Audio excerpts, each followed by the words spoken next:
잠언 28장 15절부터 18절까지 제가 읽습니다.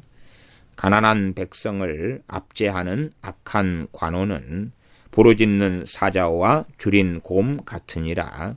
무지한 치리자는 포악을 크게 행하거니와 탐욕을 미워하는 자는 장수하리라. 사람의 피를 흘린 자는 함정으로 달려갈 것이니 그를 막지 말지니라. 성실히 행하는 자는 구원을 얻을 것이나 사곡히 행하는 자는 곧 넘어지리라. 아멘. 15절 가난한 백성을 압제하는 악한 관원은 부르짖는 사자와 줄인 곰 같으니라. 부르짖는 사자 언제 부르짖습니까? 짐승을 사냥할 때 부르짖습니다. 그렇게 해서 공포에 짓눌리게 만들고 또한 공격해서 잡아먹지요. 줄인 곰, 곰이 굶주렸다면 얼마나 무섭습니까? 굶주린 곰은 사냥감에 대하여서 또한 앞뒤 가리지 않고 저돌적으로 공격합니다. 이성도 없고 상식도 없다는 이야기죠. 그 본성, 본능에 의거해서 짐승 가운데서 이렇게 이 사냥감을 초식이 아니라 육식동물로서 사냥감을 찾아 사냥하는 동물들 가운데 정말 무서운 동물들이 사자와 곰이 되고 그냥 배부른 사자가 아니라 배부른 곰이 아니라 겨울잠 자는 곰이 아니라 줄인 곰이고 또한 부르짖는 사자란 것에 비유하는 것이 가난하고 가난한 백성을 압제하는 악한 관원이다 라고 말씀해요. 관원이란 말은 통치자라는 말입니다. 통치자. 이것이 과거에 사또 같은 지방 관아의 통치자가 되었던 시장이 되었던 왕이 되었던 그러한 통치자이든 간에 이러한 지도자, 이러한 통치자, 가난한 백성을 압제한다. 그런 악한 관원. 그래서 관원 통치자인데 악한 통치자다라고 이야기하죠. 가난한 백성을 압제한다. 압제한다는 것은 억압하고 학대한다는 이야기입니다. 경제적으로, 물질적으로 혹은 우리나라 과거 조선이나 고려시대나 이런 때에도 그런 일은 참 많이 있었지 않습니까? 심지어 인두세를 거두기도 하고 그리고 그 가난한 백성들을 전쟁에 앞세우고 또한 심지어는 죽은 사람에 대해서까지도 세금을 물리기도 하는 등의 포악한 일들을 많이 행했고 세금 자체도 심지어 6할, 7할 이상까지도 빼앗는 등등의 일을 많이 했습니다. 국가에서 구휼미가 나오면 구휼미를 가지고 사또들은 오히려 높은 이자를 매겨서 오히려 그들의 남은 땅까지도 가뭄에 들어서 먹을 것이 나지 않는 땅까지도 빼앗는 등등의 일을 했던 일도 있습니다. 그러면 가난한 백성을 압제하는 이런 통치자다. 그러면 하나님께서는 악한 관원, 악한 통치자다라고 정의 내리고 있습니다. 이런 사람이 사회를 통치하고 다스릴 때가 되면 비참한 형극이 벌어진다라는 말씀을 하고 있는 것입니다. 이런 사람이 로마의 황제가 되면, 이런 사람이 대통령이 되면, 그래서 겉으로 보기에는 아름다운 척, 고상한 척, 착한 척 하지만, 선량한 척 하지만 실제로는 악한 이러한 관원, 통치자인 경우들이 아주 많습니다. 주로 이 악한 통치자들은 미디어나 방송이나 신문 등을 이용해서 자기들의 선량한 모습으로서 군중을 속이려는 일들이 정말로 많이 있습니다. 그렇기 때문에 유감스럽게 포장되고 거짓되어서 직접적인 이해관계 속에 얽혀보지 않으면 그들이 악한 통치자, 악한 관원인지 그렇지 않은지 모를 때도 현 시대는 많을 것입니다. 그러나 결국 이 대한민국 같은 민주주의 사회에서 이러한 악한 통치자를 세우는 사람은 국민이 되어집니다. 국민이 그런 사람을 뽑고 그런 사람이 악한 통치자가 되어지면 그런 사람은 정말 무엇이 선이고 무엇이 악인지 분간조차도 하지 않게 되어집니다. 심지어 우리나라의 통치자 가운데 어떤 사람은 그런 말을 하기도 했습니다. 이 박근혜 대통령의 이러한 단지, 이건 작은 사건에 불과해요. 작은 사건. 그러나 침소대봉해서 박근혜 대통령의 이런 허물이, 이러한 잘못이, 작은 잘못인데 북한의 핵무기보다 더 큰 잘못이다. 그렇게도 말하기도 했습니다. 그러니 과연 그러한 사람을 통치자로 과연 뽑으면 대한민국에는 무슨 일이 벌어지겠는가. 이런 사람들은 북한의 김정은과 함께하고 김정은의 세력에 동조하고 그렇게 살아나가게 될 것입니다. 그렇다면 대한민국 땅에는 무슨 일이 벌어지겠는가. 부르짖는 사자가 등장하고 주린 곰이 등장해서 닥치는 대로 학살을 일삼는 일이 벌어지고야 맙니다. 그러면 정말로 우리가 민주주의 사회가 아니어서 통치자를 우리의 힘으로 뽑을 수 없는 사회라 할지라도 전능하신 하나님 앞에 올바르게 우리가 기도하고 겸비하게 엎드린다면 하나님께서 선하고 좋은 통치자들을 세워주실 것이고, 그러나 우리가 악하고 완악하게 살아간다면, 그렇다면 이 땅에는 악한 통치자들이 세워지고 선한 통치자들을 하나님께서 감추실 거라는 것은 성경을 통하여 알 수 있는 명확한 사실입니다. 우리가 악하면 악한 대로 악한 통치자가 세워집니다.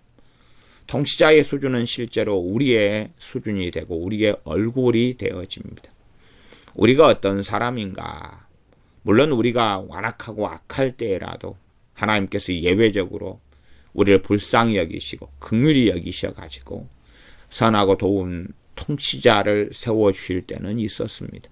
그러나 그러한 은혜와 그러한 하나님의 긍휼과 자비에 우리가 바르게 반응하지 않는다면 하나님께서는 그러한 은혜를 더 이상 베풀지 않을 것이라는 사실은 명확합니다.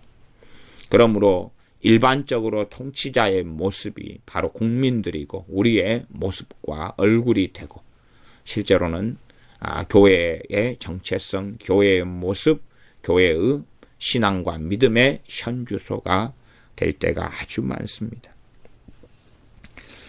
그래서 가난한 백성을 압제하는 악한 관원 통치자가 이 땅에 세워지고 또한 차차에 많아지게 된다면 심각한 일이 됩니다. 악한 관원은 작게는 공무원이나 작게는 경찰 같은 법을 집행하는 사람들도 여기에다 포함되게 될 것입니다. 사회가 악해져 가면 점점 이 공법과 공의를 행해야 되는 관원들이 사리 사욕에 잡히고 뇌물에 잡히고 법을 어기는데 오히려 교묘한 계략을 짜는 경우가 아주 많게 되어집니다. 공법을 행하도록 서 있는 사람들이 관원들입니다. 관원들은 자비를 행하는 것이 아니라 공법을 행하는 데 부르심을 받은 사람들이에요. 그런 가운데 공법을 행하도록 부르심받은 관원들은 자비의 폭은, 사랑과 용서의 폭은 훨씬 적게 됩니다. 왜냐하면 법을 어겨서는 나라가 제대로 설 수가 없기 때문에 그러합니다.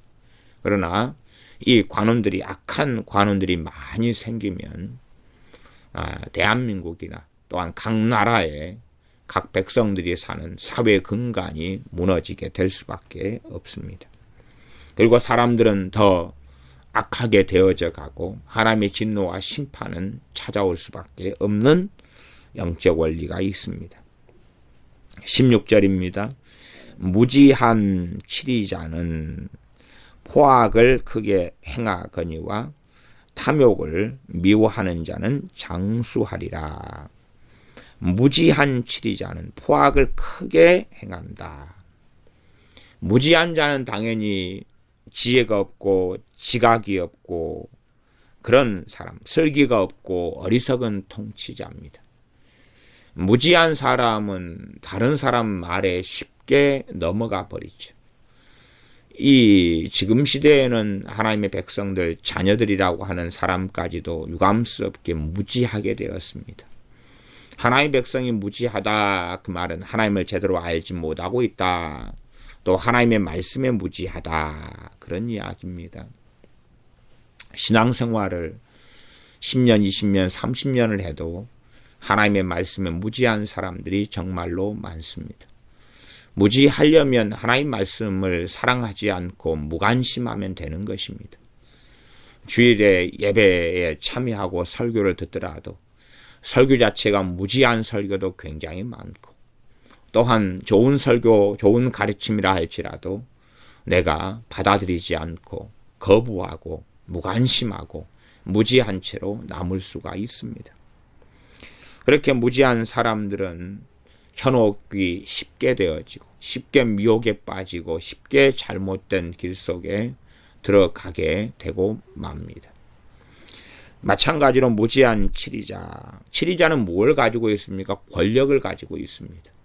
힘을 가지고 있습니다. 그렇기 때문에 자기의 감정대로 해도 되는 거지요. 자기의 분노대로, 자기의 완고함대로 해도 되지요. 연약한 사람들이야 자기 감정대로 했다가 더 큰 일이 벌어지지 않겠습니까? 내가 회사의 평사원인데 부장님, 이사님, 대표이사님에게 기분 나쁘다고 따지고 달라든다면 사표를 내야 되겠지요. 그러나 내가 대표이사고 내가 높은 사람이면 뭐 내 강파감대로 내 성질대로 부하 직원에게 쏟아부을 수도 있겠지요. 그렇게 이 치리자가 무지한 것이 무서운 것입니다. 그냥 보통 사람이 무지하다 그러면 자기하고 자기의 가족 정도의 해를 끼치겠지만, 치리자, 통치자가 무지하다 그러면 끔찍한 것입니다. 이 사람들은 하나님의 주권에 대해서 참 잘못된 이해를 많이 하고 있습니다. 말하자면 하나님의 절대 주권은 진리입니다. 그러나 그에 대한 해석이 잘못되면 진리가 비진리가 됩니다. 하나님은 절대 주권을 가지고 계십니다. 그러나 하나님의 절대 주권은 말씀 66권을 통하여 계시되었습니다. 다시 말하면 이 땅의 세계는 운명적이지 않다는 이야기입니다.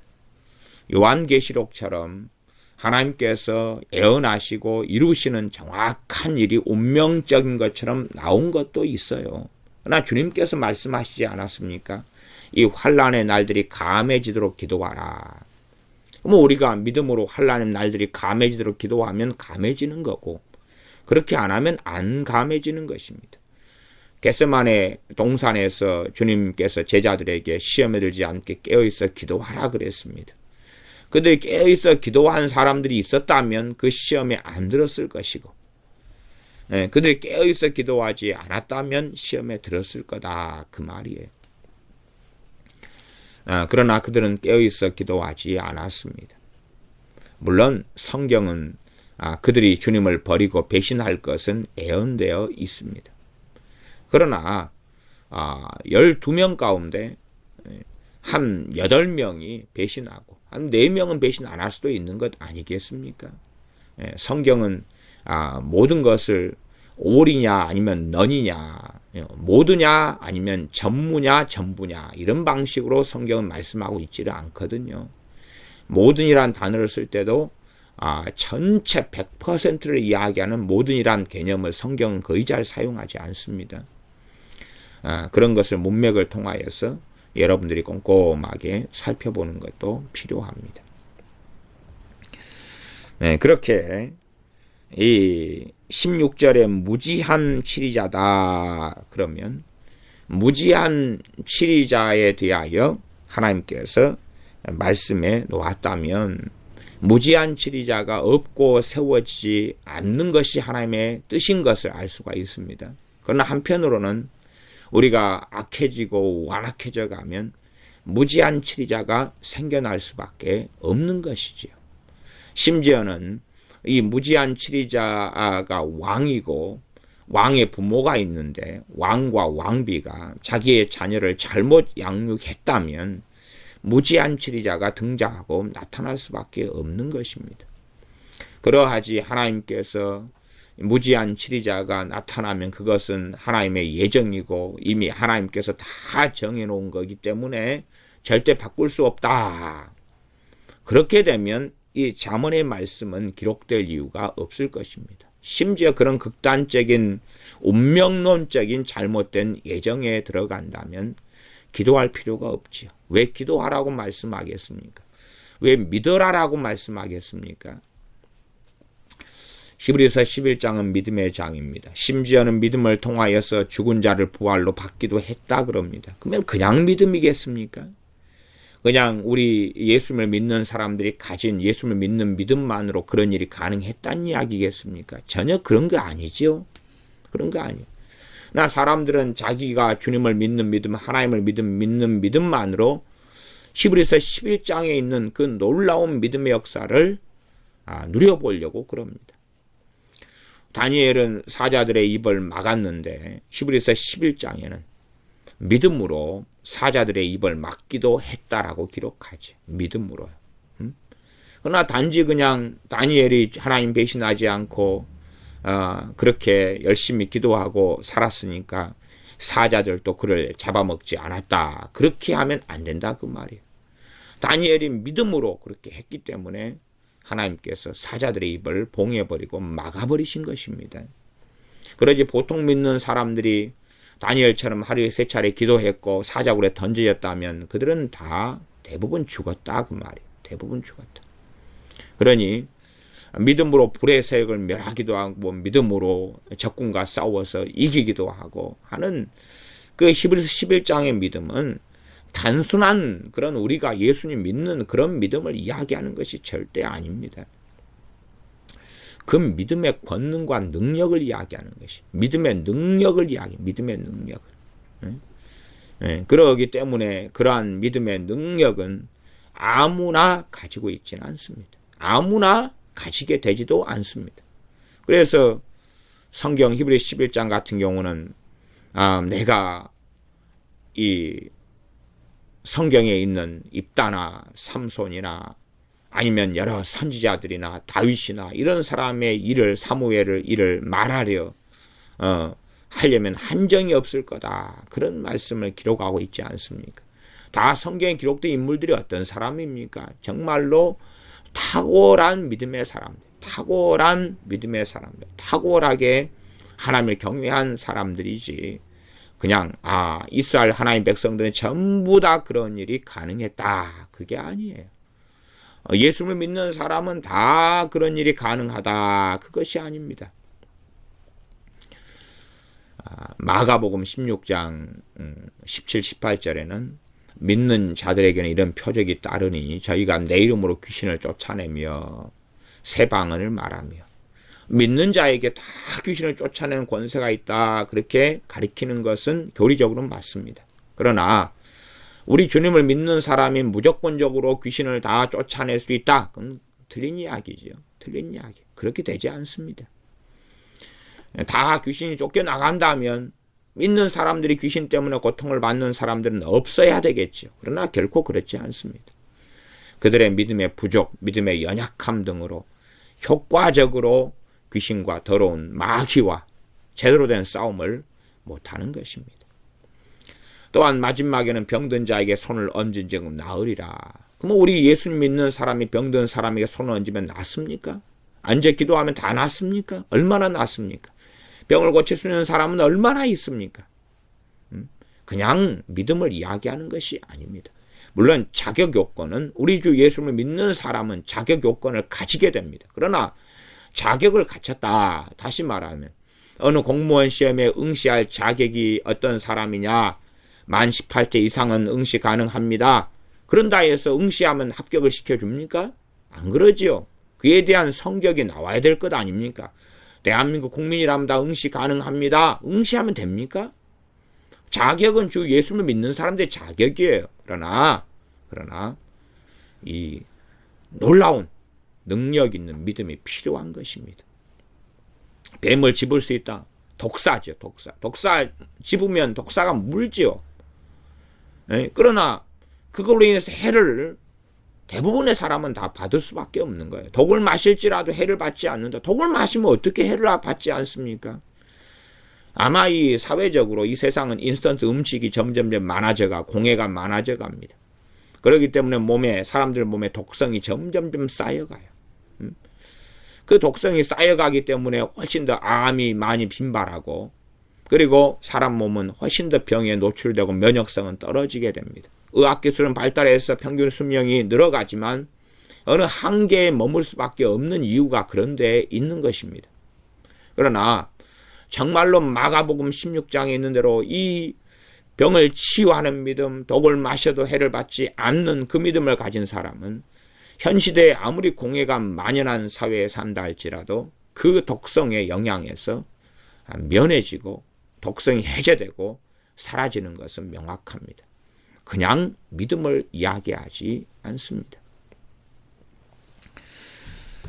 그래서 이 땅에 살아가면서 다시 16절 본절로 돌아오면 무지한 치리자는 포악을 크게 행하거니와, 이 땅에 무지한 치리자가 일어나고 생겨납니다. 그건 하나님의 예정은 아닙니다. 어떨 때는 하나님께서 뜻하셔서 그러실 때는 있다는 사실이지만 일반적으로 포악은 하나님의 뜻이 아니다는 것을 우리가 알지 않습니까? 포악을 행하는 것은 하나님의 뜻이 아닙니다. 하나님께서는 용서하시며 은혜와 긍휼을 행하시며 포악이 아니라 공의를 행하며 또한 하나님의 말씀에 따라 심판을 행하시는 것이지, 심판과 포악은 다른 것이지요. 무지한 치리자, 어리석은 무지몽매한 사람은 자기의 힘에 취하고 자기의 돈에 취하고 자기의 권력에 취하고 자기의 권세에 취합니다. 그렇게 해서 자기의 권력을 마음대로 사용하고 사람들의 말에 귀가 어두워져서 아첨하고 하는 사람들의 말에 어두워져서 그들의 말을 따라서 살아갑니다. 그렇기 때문에 포악을 크게 행한다 라고 말씀합니다. 탐욕을 미워하는 자는 장수하리라. 탐욕을 미워한다, 탐욕을 싫어한다. 탐욕은 욕심을 부리는 거죠. 뭐 어떤 욕심을 부리겠습니까? 일반적으로 탐욕이다 그러면은 불의한 이익을 이야기합니다. 탐욕. 내 것이 아닌 것을 취하려는 욕망이 탐욕이죠. 내 것을 내가 누리는 것은 문제가 없죠.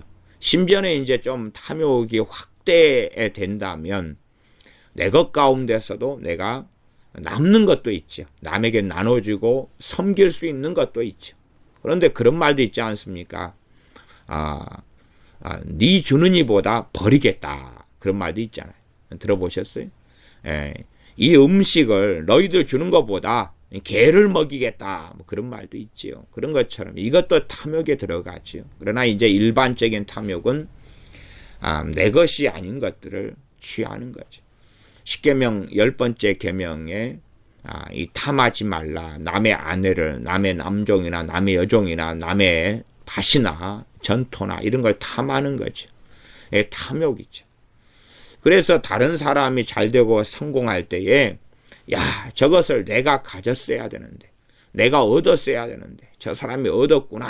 그리고 그에 대하여 기분 나빠하고 싫어하고 시기심이 일고 질투가 일고, 어떤 가족 간의 형제들은 질투가 많이 있는데 그런 경우가 있다 그러더라고요. 딸만 몇 형제가 있는데 이 최고 못난 이 딸이 최고 멋지고 잘난 남편을 얻어버렸어요. 그러니까 다른 딸 형제들이 그것 때문에 자기 남편과 비교하니까 자기는 제 못난이보다 이쁘고 똑똑하고 공부도 잘했고, 그런데 자기 남편이 자기 남편들이 저 남편에 비하니까 그냥 비스무리하면 괜찮은 거예요. 비스무리하면. 근데 그냥 탁월해 버리니까 형제간 의가 상해 버리는 거예요. 상대적으로 이거 내 남편이 저기 동생 남편보다 멋있다 그러면은 떳떳하고 큰 소리를 치죠. 야이고 그래도 내가 시집을 잘 갔어. 그런데 아니면 도토리 키재기 하는 거면 상관없어요. 우리 남편은 이런 장점이 있고 너희 남편은 그런 장점이 있고 그러나 따져보면 점수가 비슷해. 그런데 이제 한 제곱 미추리 동생이 그냥 너무 격이 다른 남편을 하나 얻어버렸어요. 그러니까 형제들이 너무 기분 나쁘고 시기하고 질투. 뭐가 나타나요? 탐욕이 나타나는 탐욕이. 응? 예, 그래서 탐욕의 결과가 시기와 질투가 그에 대한 것이 되기도 합니다. 그래서 우리가 여자 형제들이 많은 데서 결혼하려면 내가 동생이다 그러면은 형평성에 맞추어 가지고 언니가 결혼한 남편의 수준의 남자를 골라야 돼. 그래야지 가족 간의 우애가 있게 됩니다. 믿거나 말거나. 그래서 이 탐욕을 미워하는 자는 장수할 것이다. 그러면 장수한다 그것의 두 가지 의미입니다. 일반적으로는 당연히 육체적인 건강과 오래 삶을 의미할 수 있습니다. 그래서 환란이나 어려움 속에서도 피하고 전쟁이 일어나도 살아남는 것도 다 장수에 포함되죠. 비참하게 안 죽는 것이지요. 일상적인 것입니다. 그러나 하나님을 경외하고 사는 사람들도 순교당하고 기꺼이 주님 때문에 고난당하는 그러한 죽음들, 세례 요한 같은 장수하지 못하는 죽음도 있다는 것을 알기 때문에 진정한 장수라는 것은 하나님 앞에서 바른 관계를 맺고 하나님께서 인정하시는 삶을 사는 것이 진정한 장수고 영원한 하나님의 나라 천국에 입성하는 것이 진정한 장수이다. 구원받고 천국에 들어가고 천국의 시민이 되는 것, 시민권자가 되는 것이 사실상 진정한 장수가 될 것입니다. 왜 탐욕을 미워하느냐? 하나님의 백성 이스라엘에 대한 말씀이죠. 하나님을 경외하고 하나님을 두려워하기 때문에 탐욕을 미워하는 것입니다. 탐욕은 우리의 육체의 본성입니다. 육체의 본성이에요. 여러분이 지나가다가 이 멋있는 옷 보면 욕심이 나지 않습니까? 또한 맛있는 음식이 있으면 욕심이 나지 않습니까? 아주 좋은 집이 있으면 욕심이 나지 않습니까? 그러나 하나님을 섬겨 경유하는 사람은 이 육체의 정욕을 자제를 하죠. 이 옛사람의 욕망과 열망을 누르지요. 눌러지지 않으면 하나님께 엎드리고 기도하며 회개하며 도움을 구하며 나아갑니다. 겸비하게 나아갑니다. 하나님께서 우리에게 정말로 자주 겸손함을 보기를 원하십니다. 왜냐하면 우리의 육체의 욕망을 우리의 힘과 능력으로 이기지 못할 때가 많다는 것을 하나님은 아시기 때문에 우리가 하나님의 도움을 겸손하게 구하기를 원하시죠. 그러나 많은 경우 우리가 우리 자신을 너무 과신할 때는 내 의지력만으로 내 결심과 결단만으로 모든 내 육체의 정욕을 제어하는 게 가능할 것이다 하는 사람은 유감스럽게 교만 가운데 들고야 맙니다. 탐욕을 미워하는 자는 장수한다. 탐욕을 미워하고 싫어하는 사람은 탐욕과의 이 육체의 본성, 이 몸에 있는 죄의 법을 따른 이 육체의 정욕으로 인한 탐욕을 경계하고 탐욕과 싸우는 길을 걸어가고 그런 사람을 하나님께서 기뻐하시기 때문에 하나님과 바른 관계에서 오는 바른 영적인 장수, 영원한 구원, 영원한 천국 나아가서 일반적으로 이 땅에 살면서 건강하고 오래 살게 되겠죠. 사실은 근심도 어디에서 많이 기인하고 오냐 그러면 탐욕에서 많이 기인하고 옵니다. 우울증도 다 그런 건 아니지만 어떤 사람의 우울증은 탐욕에서 기인하고 옵니다. 왜냐하면 어떤 사람의 우울증은 다른 사람을 보면서 와버려요. 다른 사람의 성공, 다른 사람의 소유, 다른 사람의 잘 나가는 것 등등을 보면서 자기 비통, 자기 비탄으로 들어가 버려. 나는 왜 이런가? 말하자면 어느 회사를 다녔는데 자기가 월급이 150만 원을 받고 살고 있었어요. 나름 만족하고 살았어요. 그런데 이제 어느 개모임에 들어갔는데 개모임에 참여한 사람들의 월급이 500만 원, 1000만 원, 700만 원, 또한 장사해서 버는 돈이 한 달에 1500만 원, 이걸 듣고 난 다음에 이 개모임에 참여하면서 뭐가 와버려? 우울한 마음이 와버려. 우울한 마음. 계산해 보니까 나는 한 달 150만 원 벌어서 기껏해야 20만 원 적금하는 것에 그치고 그것도 빠듯하게 사는데 저 사람들은 한 달에 1,000만 원 벌고 700만 원 벌고 그래서 넉넉하게 몇백만 원씩 저축하니 내가 기껏해야 1년 죽으라고 일해서 남는 돈이 저 사람들은 한 달 일해서 남는 돈도 안 되고 내가 10년 동안 저축해서 열심히 모았는데 저 사람들은 1년 저축해도 그보다 훨씬 더 많은 돈을 모으니까 우울이 와버려. 우울에 대한 문이 마음이 활짝 열리고 절망이 오고 낙심이 오고 좌절이 와버려. 그것도 탐욕입니다. 탐욕. 자족하지 않는 거죠. 만족하지 않는 거죠. 감사치 않는 거죠. 그리고 남하고 비교하는 것입니다. 지금은 비교 대상이 드라마를 통해서 방송과 광고를 통해서 많이 나와서 사실상 우울증이 급증하고 있습니다. 왜냐하면 다른 사람을 보고 나를 보는 거예요. 그러니 하나님 앞에서 살아나가는 사람은 이 땅이 영원한 삶이 아니라 안개 같은 삶이고 나그네 같은 삶이기 때문에 저 사람이 500만 원 벌 때 나는 50만 원 벌 수도 있다는 거예요. 그게 중요한 게 아니니까. 정말로 영원한 가치가 따로 있기 때문에. 그러나 이 눈이 세속적으로 변해버린 하나님의 백성들은 세상적으로 변해버린 하나님의 백성들은 가치 척도가 돈이죠. 첫째는 한 달에 얼마를 버느냐, 급여를 얼마나 가지느냐, 사회적 지위가 어떻게 되느냐, 내가 개인적인 장사를 하더라도 내가 사장이고 부하, 직원, 종업원들을 얼마를 거느리고 있느냐, 연 매출이 얼마쯤 되느냐, 아니면 회사에서 내 직급이 얼마가 되느냐, 30년을 회사에 근무했는데 만년 과장이다 그러면 좀 부끄럽고 그렇게 되지 않겠습니까? 또한 내가 아파트 경비로 있다면 좀 부끄럽고 그렇다면 그런 사람에게도 탐욕이 있는 것이죠. 어떤 탐욕입니까? 명예에 대한 욕심도 탐욕 아닙니까? 돈에 대한 욕심도 남의 아내, 남의 남편에 대한 욕심도 탐욕이죠.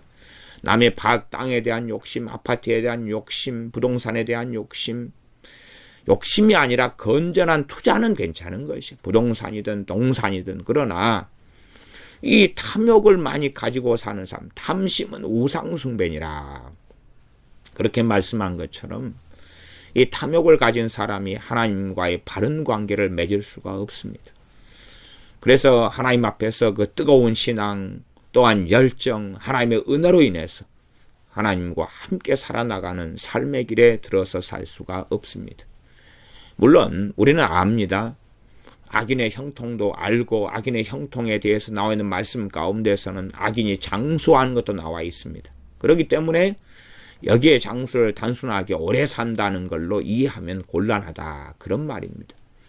이 하나님 앞에서 가치 있는 삶이냐. 그것이 장수의 본질적인 의미예요. 그러나 거기에는 육체적인 건강과 장수의 의미도 포함이 안 됐다고 볼 수는 없어요. 포함이 같이 되는 거예요. 그러나 그 가운데서도 예외가 있다. 말하자면 사람들은 다 코에 걸면 코걸이, 귀에 걸면 귀걸이로 만들기를 원해요. 소위 말하면 하나님의 백성인데 그렇게 백성이라고 일컬어지는데 누가 악하게 살아요. 그런데 장수해요. 그러면 나는 탐욕을 부리지 않고 탐욕을 미워하는 자이기 때문에 장수하다. 그렇게 갖다가 붙여버릴 수 있다. 그런 말이에요. 사람들은 다 성경을 다 자기에게 맞춰서 보기를 원하잖아요. 그래서 우리 예수님을 믿는 사람들은 세상 사람들에게 이용당하기가 참 쉬워요. 왜냐하면은 이거 당신들 너희들은 믿는 자이기 때문에 사랑타령해야 되지 않느냐. 그러죠. 꼭 우리들도 그러잖아요. 성경에 보면 남편들아 아내들아 있으면은 자기에게 대한 말씀만 들어야 되는데 또 상견들아 종들아 그러면 자기에 대한 말씀만 드려야 되는데 우리가 하나님 자리에 서가지고 그들에게 말하는 거예요. 이거 봐봐라. 이 남편들아 그러면 주님이 하신 말씀이죠.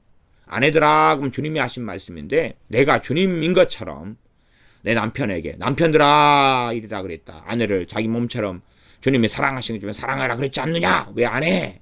그리고 아내들아 그러면 주님이 하신 말씀인데 왜 너희들 안 해? 그리고 남편들이 주장하는 것처럼 성경을 이용해서 마치 내가 하나님인 것처럼 마치 내가 주님인 것처럼 그렇게 하는 사람들이 많아요. 세상 사람들이 자기는 하나님도 섬기지 않고 믿지도 않으면서 야 너희들 예수님 믿는다며 예수님은 사랑 타령하고 살지 않았어? 그러니까 자비와 관용을 베풀어. 믿는 사람이 그럴 수가 있어? 그리고 달라드는 거죠. 마치 자기가 하나님인 것처럼. 그러나 그들의 어리석음은 반드시 드러나고 판명나고야 말 것입니다. 그래서 하나님의 말씀은 우리에게 해당되는 것을 받고 들으면 돼요. 우리에게 해당되는 것을. 내가 아내면 아내에게 주신 말씀을 받으면 돼요.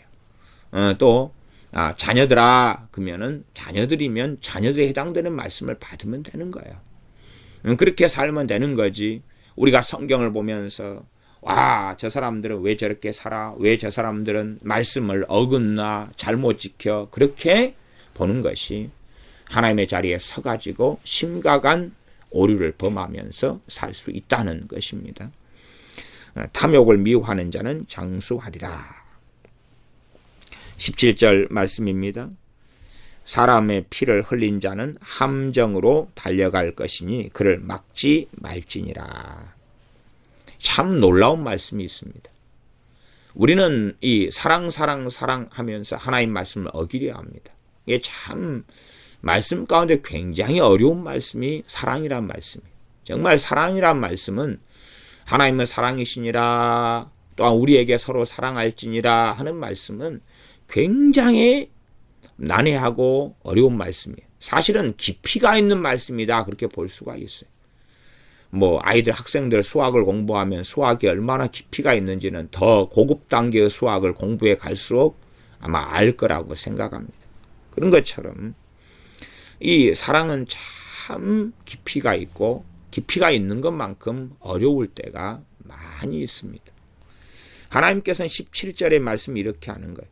그러면 하나님께서는 사람의 피를 흘린 자가 함정으로 달려가는 것을 하나님은 막습니까? 안 막습니까? 하나님은 안 막아요. 안 막아. 막지를 않아요. 그럼 우리가 이제 하나님은 안 막는 것을 하나님은 사랑이시고 우리는 사랑은 아닙니다. 그런데 우리가 중보기도를 한다고 생각합시다. 사람의 피를 흘린 자가 어디로 달려가요? 함정으로 달려가는 것을 우리가 하나님 막아주십시오. 그러면 잠언 28장 17절 말씀하고 명확히 어긋나지요. 어긋나요. 이게 참 봐보세요. 김정은은 사람의 피를 흘렸어요? 안 흘렸어요? 무수히 많이 흘리고 있지요. 그러면 김정은을 위해서 기도하는 사람은 잘못된 사람이에요? 바른 사람이에요? 잘못된 사람이죠. 잘못된 사람. 또 이 땅의 정치인들 가운데 사람의 피를 흘린 사람이 굉장히 많습니다. 굉장히 많아요. 그 사람들이 함정으로 달려가는 것을 막으면 돼요? 안 돼요? 안 되는 것입니다. 그러면 그런 잘못된 중보기도를 하는 사람은 하나님과 등을 돌리게 되는 것입니다. 자기는 사랑인데요. 자기는 사랑이에요. 그러나 말씀을 어긴 사랑은 그것은 미혹 속에 든 사랑일 뿐만 아니라 하나님하고 결별하겠다는 이야기고 다른 길로 걸어가는 것입니다. 하나님은 사랑의 하나님이시지만 공의의 하나님이시기 때문에 사람의 피를 흘린 자는 함정으로 달려가야 되고 또한 사람의 피를 흘린 자는 때론 그 사람이 회개할 수도 있고 돌아올 수도 있어요. 그건 각자의 문제이고 사람의 피를 흘린 자는 함정으로 달려가게 됩니다. 사람의 피를 흘린다. 이것이 여러 가지 의미가 있지만 가장 이 기본적인 그냥 협의적인 의미에서는 사람을 죽인 사람을 이야기합니다. 사람을 죽인 사람이 함정으로 달려간다는 것입니다. 그렇기 때문에 그를 막지 말아라. 그 말은 그를 도와주지 말아라는 의미를 가지고 있습니다. 17절 말씀을 우리말 성경을 통해서 제가 읽어드리면 피를 흘린 죄가 있는 사람은 죽을 때까지 도망자 신세가 된다. 그러니까 죽을 때까지 도망자 신세가 되는 사람은 사람 죽인 거죠. 도피성에 도망가고 이런 걸 아시죠? 그냥 사람을 상해를 해가지고 얼굴에서 피가 좀 흘렀다. 손에 손 좀 피가 좀 흘리겠다. 그러면 평생 도망자 신세가 되면 안 되지요. 그러니까 피를 흘린 죄라는 것이 사람을 죽였다 그 말이에요. 고의적으로든 아니면 실수로라도 죽였다. 그 말. 실수로 죽인 사람이 어디로 도망갑니까? 도피성으로 가는 것이 율법에 나와 있는 것이지요. 그리고 당대 대제사장이 죽을 때까지는 거기서 나오지 못하는 것입니다. 아무도 그를 도와주지 못하게 하여라. 우리나라 법은 과거에는 살인범이 가족이다 그러면 가족이 또 부모가 자식이 살인범이다 그러면은 보호해 주는 것이 과거에는 합법이라고 생각했으나 지금은 불법으로 판명이 났습니다. 성경하고 좀 더 맞게 되었지요. 그래서 우리의 가족이 이 살인범이다 그럼 우리가 숨겨주는 것도 우리도 불법이 되어집니다. 지금 법은 현행법은 그렇습니다. 성경하고 맞습니다. 그래서 함정으로 달려가는 것을 막지를 말아라. 왜? 그 사람은 함정에 빠져야 한다는 것입니다. 그러므로 사람의 피를 흘린 자들에게 함정으로 달려가고 함정에 빠져서 죽어가면서 그가 회개할 수도 있겠죠. 그가 주님께 돌아올 수도 있겠지. 그러나 하나님께서는 이렇게 사람의 피를 흘렸다라고 직관적인 말씀을 쓰죠. 이게 살인죄는 산상수훈적으로나 있는 살인죄는 단지 미워하고 형제에게 노하고 뭐 그런 것까지도 살인죄에 들어가지만 이제 구체적인 직접적인 살인하고 또한 언급이 다른 것도 있습니다. 이렇게 피를 흘렸다는 직접적인 살인에 대한 이야기를 하고 있죠. 그런 부분에서는 그런 자들은 함정으로 달려가기 때문에 막지 말아라 말씀합니다. 거기에 이제 영적 의미를 좀 더 포함시켜 가지고도 우리가 이해하고 해석할 수도 있습니다. 사람의 피를 흘렸다는 것이 사람을 타락시켰다 혹은 미혹시켰다 이런 것까지도 우리가 이해시킬 수 있습니다. 그것도 진정한 피를 흘림이 되고야 말 것입니다. 18절입니다. 성실히 행하는 자는 구원을 얻을 것이나 사곡히 행하는 자는 곧 넘어지리라. 성실히 행한다. 이 성실이란 단어를 제가 앞에서 10절 28장 10절에서 성실 이것이 좀 번역상에 지금 현대적 번역하고는 좀 안 맞다고 말씀드렸습니다. 왜냐하면 성실한 그 말이 히브리어로 타밈입니다. 타밈은 온전한 흠없는 순결한 올바른 그 말이에요. 이게 성실한 하고 지금 현재 사용하는 것하고 의미가 안 맞아요. 야, 저 친구는 성실하게 일하네. 그것하고 저 친구는 흠없이 일하네. 아니면 올바르게 일하네. 그런 것하고 말이 틀리죠. 다른 말이잖아요. 지금 쓸 때에. 그래서 성실한이 아니라 타밈. 그러면 온전한, 흠없는, 순결한, 올바른 이렇게 번역해도 됩니다. 이게 성실한에서 정직한 이렇게 번역해도 좀 더 성경적으로는 근접한 말이 될 수도 있습니다. 마찬가지로 18절에 성실히 행하는 자 할 때 성실히가 타밈입니다. 같은 말이에요. 타밈인데 온전히 행하는 자, 흠없이 행하는 자, 올바르게 행하는 자 그 말입니다. 누구 앞에서요? 하나님 앞에서죠. 성경은 기본적으로 하나님 앞에서를 깔고 있습니다. 그렇기 때문에 이 28장 14절에도 하나님을 생략했죠. 왜냐하면 생략한 것이 오히려 어떤 사람은 이제 또 어떤 번역본은 하나님을 생략했는데 하나님을 집어넣기도 합니다. 그러나 저는 생략한 데에 하나님의 의도가 있다고 생각해요. 왜냐하면 정말 하나님을 깔고 생각하는 사람들, 하나님을 전제로 하나님 앞에서 생각하는 사람들은 본문에 하나님이 빠져 있어도 당연하게 넣는 것이고, 그러나 하나님을 잘 빼고 생각하기에 쉬운 사람들은 하나님만 빼버리면 의미를 이해하지 못하고 인간의 생각으로 오해하고 곡해버린다 그 말이죠. 14절에 항상 경외하는 자는 복되거니와, 그래서 경외한다 그러니 하나님 대상으로 하는구나 끝까지 생각하지만 하반절에 마음을 강팍하게 하는 자는 재앙에 빠지리라. 그래서 어이구 내가 돈 빌려달라 했더니 돈을 안 빌려준대. 마음을 강팍하게 해. 네 재앙에 빠져버려. 그렇게 이제 해버리면 잘못됐다 그 말이에요. 전제가 누구에 대한 것입니까? 하나님에 대해서 마음을 강팍하게 하는 것. 그러니까 성경의 전제는 항상 하나님을 빼고 생각하면 안 되는 거야. 그러나 어리석은 자들은 하나님을 빼고 자꾸만 인간 관계 속에서 어이고 내가 이렇게 피해를 당했는데 이건 네가 드려야 될 거고 네한테 해당되는가 이 가해자인 못된 놈아. 내가 돈 빌려달라 했더니 돈을 안 빌려줘. 에? 나는 지금 재산이 5천만 원 있고 너는 3억이 있는데 나한테 좀 1억 좀 나눠달라고 그랬더니 안 나눠줘 이 나쁜 놈아. 그러잖아요. 우리가 형제 가족 간에도 꼭 형제나 가족이나 부모 돈이 내 돈인 것처럼 생각하는 사람 많잖아요. 하고 자기가 이제 다 허랑방탕에 살아가지고 돈이 이제 100만 원도 없어요. 근데 형제가 잘 아끼고 잘 살고 해가지고 3억을 가지고 있어요. 그러니까 형 집도 있고 통장에 모아놓은 돈도 있고 그러니까 나는 돈이 100만 원도 없어. 나한테 1억 내놔. 1억 내놔. 안 줘. 내놔. 그러잖아요. 그러면서 더군다나 형이 예수 믿는 사람이면 어떻게 할 거냐. 믿는 사람은 아니 사랑 타령하는데 왜 그것도 못 줘.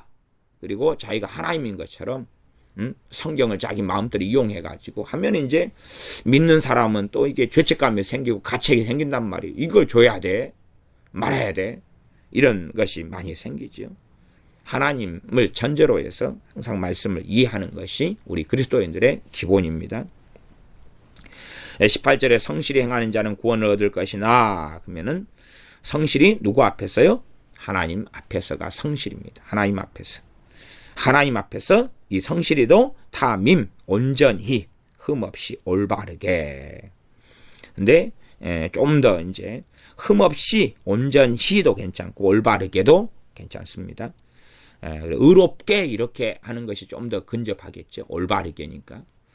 그래서 타민하게 타민히 행하는 자는 온전히 행하는 자는 구원을 얻을 것이나. 구약에는 그래서 사람의 힘으로 온전하게 행할 수 없었기 때문에 하나님께서는 죄를 용서해 주시고 용서하시기를 사유하시기를 기뻐하시는 하나님이라고 말씀하셨고 제사 제도를 불완전하지만 두셨습니다. 우리 주님께서 오실 때까지 짐승의 피를 통하여 속죄제, 속건제, 화목제, 번제 등으로 하나님께 드리면서 죄를 사함받는 길을 열어 놓으셨습니다. 피 흘림이 없은즉 죄사함이 없느니라. 죄를 짐승의 피를 통하여 죄 사함받는 길을 열어 놓으셨고 그렇기 때문에 사실상 타민, 흠없는 또 온전한 삶이 가능해지게 하셨던 것입니다. 또한 어떨 때는 이 짐승의 피를 통해서도 용서받지 못하는 것도 있었습니다. 좀 그것은 이해가 어려우시려면 어려운 이야기입니다. 다시 말하면 다윗이 우리아를 죽이고 바세바를 취하였습니다. 그때에 다윗이 시편에 하나님께 기도하지 않습니까? 정말로 하나님 앞에서 상한 심령이 아니라 하나님께서 제사를 원하시고 제사를 통하여 이 죄를 다 용서해 주신다면 내가 어마어마한 재물을 바쳤을 거라고. 왜요? 다윗은 그만큼 왕이기 때문에 어마어마한 재물이 있지 않습니까? 그러나 그걸로서 죄가 속해지지 않기 때문에 전능하신 하나님 앞에 회개하며 자복하며 상한 심령으로 나아간다고 말씀에 기록되었다. 그 말이에요. 그렇기 때문에 사실은 사람들은 본질적인 것을 자꾸 잊어버리려고 그래요. 왜냐하면 종교화 되기를 또한 종교화 되는 게 편하거든요. 하나님 관계보다는. 그래서 제사제도를 통해서 하나님 용서해 준다고. 그러니까 정말로 하나님 앞에서 회개하고 뉘우치는 마음 없이 짐승만 그냥 죽이는 거예요. 그렇게 하면 용서된다고. 그렇기 때문에 그 진정성 있는 하나님 앞에서 회개가 아니게 되고 말고 그것이 이스라엘의 타락으로 이어져 가는 것입니다. 그러나 전능하신 하나님 앞에서 양을 통하여 소를 통하여 짐승을 통하여 회개하는 사람이 하나님께 그 마음을 보실 때 무엇도 있어야 됩니까? 상한 심령도 있어야 되는 거예요. 그리고 우리가 아시다시피 작은 죄는 작게, 큰 죄는 크게가 필요하죠. 내가 다른 사람과 잘못해서 부딪혀가지고 다른 사람이 넘어져서 멍이 들었다. 그러면 그것은 작은 거죠. 실수지요. 그러나 내가 고의적으로 상대방의 이 발등을 도끼로 찍어버렸다. 그래서 발가락이 2개가 잘리고 큰 상해를 입었다. 그런데 그런 사건에 대하여 미안하오. 그리고 잘 치료하시오. 난 가요. 그러면 해결될 수 있는 문제가 아니잖아요. 마찬가지다 그런 말이에요.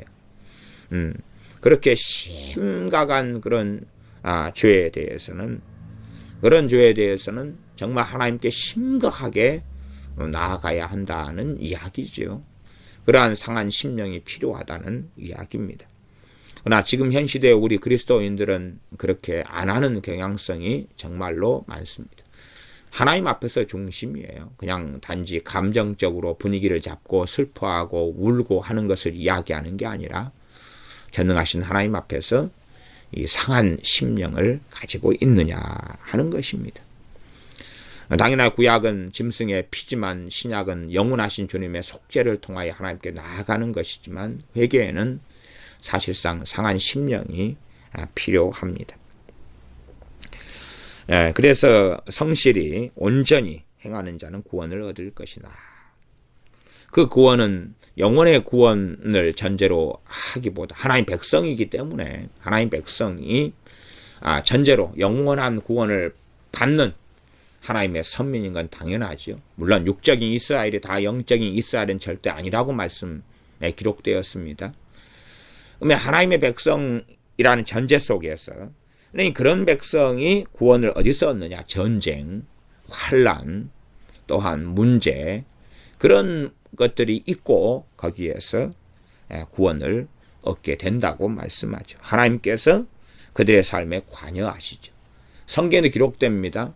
하나님께서 의인의 간구에 귀를 기울이신다 말씀하는 거죠. 그러니 귀를 기울이신다는 게 그들의 간구, 간절한 기도와 소원의 내용이 있을 것 아닙니까? 거기에 하나님 응답하시는 것이 바로 구원이다 그 말이에요. 신약에 와서는 몸이 치료되는 것도 구원이라 기록됩니다. 그래서 구원이라는 단어가 단지 영적인 영혼의 구원, 천국 가는 것, 하나님의 자녀가 되는 것, 거듭나는 것 거기에만 쓰이는 단어가 아니라 일상사 속에서 아주 포괄적으로 쓰이는 단어가 구원입니다. 사곡행하는 자는 곧 넘어지리라. 하나님을 믿고 섬긴다 하는데 사곡히 행한다. 사곡히는 삐뚤어지게 행하는 것을 이야기합니다. 잘못 행하고 삐뚤어지게 행하고 어긋나게 행하고 그런 사람은 곧 넘어진다는 것이 하나님의 말씀이에요. 그릇 행한다. 또 때로는 사곡히를 악하게 그렇게도 번역합니다. 악하게 행하는 자, 삐뚤어지게 행하는 자, 그릇 행하는 자, 그런 자들은 곧 넘어진다. 그러면 사곡행하는 자를 넘어지려고 할 때 붙잡아주면 어떻게 되겠어요? 붙잡아주면 됩니까? 안 됩니까? 안 되는 것입니다. 악하게 행하는 자가 넘어질 때 붙잡아주면 안 돼요. 그러나 참이 그래서 이 사랑이라는 명목은 무서운 것입니다. 무서운 것이. 이 가난한 자 가운데서도 28장 3절에 보면 가난한 자를 학대하는 가난한 자가 다 그냥 무죄가 되는 게 아닙니다. 이 시대는 자기가 짠하고 가난하면 자기는 돌봄을 받아야 되고 불쌍히 여김을 받아야 되고 나는 무죄한 사람이다 하는 착각도 굉장히 많이 있어요. 노숙자들 같은 경우를 접해보면 다 그런 건 아니지만 어떤 사람들은요. 자기가 노숙자가 되었기 때문에 당연하게 받아야 되고 당연하게 당신들이 나누어 주어야 된다는 그러한 사상을 가치관을 가진 사람들도 간혹 만나게 됩니다. 그런 사람들은 정말 당당하게 같이 나눠 먹자고 큰 소리를 지르고 고래고래 고함을 질리기도 합니다. 그래서 나누어주고 섬기고 베풀어 주는 것이 은혜가 아니라 그들은 당연한 것을 거둬가는 것으로 생각하는 사람들도 많이 있습니다. 가난한 자들 가운데서 포악한 자, 악한 자, 또한 동료를 학대하는 자, 속이는 자, 사기꾼, 살인범, 별의별 사람들이 다 많습니다. 그렇기 때문에 이 악하게 또한 잘못되게 행하는 자가 넘어지는 건 마땅합니다. 그러나 이런 사람이 회개하고 하나님 앞에 설 때에는 우리가 도와줘야 하는 것은 당연한 것입니다. 그러면 하나님의 말씀을 잘 살피시면서 하나님께서는 이 사곡히 행하는 자, 악하게 행하는 자, 그릇된 길을 가는 사람이 넘어진다. 그 넘어지는 것도 여기에 어떤 의미적인 것을 포함시키냐면 갑자기 넘어진다. 왜냐하면 곧이라는 단어가 거기 있어. 곧 넘어지리라. 보시니까 지금은 잘 멀쩡하게 간다 그 말이에요. 그러다가 갑자기 그냥 확 넘어져 버린다 그런 말이죠. 그러면 그런 사람들에 대한 관계를 굉장히 지혜롭게 해야 됩니다. 기도하겠습니다. 아버지 하나님, 우리가 이 땅에 살면서 하나님 앞에서 완악하고 어리석게 살아갈 때에 이 땅의 관원들이 악한 관원, 악한 지도자, 통치자가 세워지고 무지한 치리자가 세워져서 포악을 행하게 됩니다. 그러므로 우리가 참으로 하나님 앞에 깨어 있어서 이 땅의 지도자, 통치자가 무지한 치리자 또한 악한 통치자, 치리자가 세워지는 것이 아니라 작은 곳에서부터 관원들이 책임을 맡은 공무원들이 선하고 의로운 사람들이 세워지도록 또 나아가 나라의 대통령이나 국회의원들이 악한 자들이 아니라 선한 자들이 세워지고 선한 지도자가 세워지도록 하나님께 구하며 하나님의 긍휼과 은혜와 자비를 구합니다. 지도자의 모습이 우리의 모습이고 우리가 악하고 어리석은 사람들을 선택했을 때 그에 대한 결과를 거둬야 할 것이오매 우리가 부르짖는 사자나 주인공을 만나고 포악을 크게 당하는 어리석은 사람이 되지 않게 도와주시옵소서. 믿음과 신앙의 현주소에 있어서도 우리가 어리석고 탐욕을 부리고 살아가면 주의 종들이 목회자들이 신학교 교수들이 그렇게 어리석은 사람들이 가득히 세워져서 진리의 길, 바른 길을 알지 못한 채 방황하고 살아가야 합니다. 종교적이 되어져 가고 세속화되어지는 교회 속에서 어찌할 줄을 모르고 살아가야 하는데 그것이 바로 그러한 주의 종들 가운데 세상적인 사람들, 어리석은 사람들, 무지한 주의 종들이 세워지는 것이 우리의 믿음의 현주소일진데 우리의 어리석음, 우리의 죄악을 가지고 하나님께 나아가며 긍휼과 자비를 구합니다. 바르고 선한 지도자, 교회 안에서 또한 나라 가운데 그러한 지도자들을 살아계신 아버지 하나님이 세워주셔서 비참한 그러한 포악과 굶주린 부르짖는 곰과 사자를 만나는 어리석은 삶이 되지 않도록 도와주시옵소서. 사람의 피를 흘린 자가 함정으로 달려갈 때에 그의 편이 되거나 그를 위한 자가 되거나 또한 그에게 사랑이란 명목 속에서 악하게 행하는 어리석게 행하는 자가 되어져 함께 함정으로 빠지지 않도록 도와주시옵소서. 북한에 대하여 지혜롭게 행함으로 하나님 앞에서 올바르다 인정함을 받도록 지혜와 지각과 총명을 가진 사람들이 우리가 되게 하여 주시옵소서. 주님 앞에 흠없이 온전히 행하는 길이 주님 아니면 가능하지 않사온즉 주님 의지함으로 주님을 신뢰함으로 또한 우리의 죄에 있어서 상한 심령으로 주님을 의지하여 하나님께 회개하고 나아감으로 하나님 앞에서 온전히 흠없이 행하는 자로 살면서 하나님의 도우심과 능력과 역사하심 속에서 살게 하여 주시옵소서. 우리 주 예수님의 이름으로 기도하옵나이다. 아멘.